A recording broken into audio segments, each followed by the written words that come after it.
Bugün hicama hakkında ko'pchilikni o'ylantirib yurgan savollarga javob beraman. Hijama muolajasini o'tkazganda og'riq qay darajada bo'ladi? Og'riq salgina bo'ladi. Qaysi qismlarda, oyoq va bel sohasida salgina bilinar-bilmas og'riq bo'ladi, lekin yelkalarda, orqa bo'yin, bosh sohasida unchalik og'riq sezilmaydi. Sababi biza dastlab zaytun yog'i bilan massaj etamiz, yaxshilab tanani qizdirib tayyorlaymiz shu narsaga, hijamaga.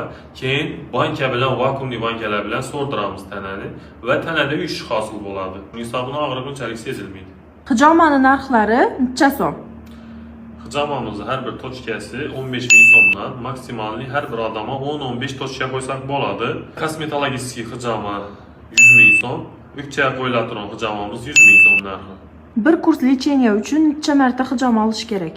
Bu kasallikni og'ir yengilligine qarab belgilanadi. Masalan, faqat bir joyda bo'lsa og'riq, yo boshda, yo belda, yo oyoqda bo'lsa, bir martada yaxshi bo'lib ketishi mumkin.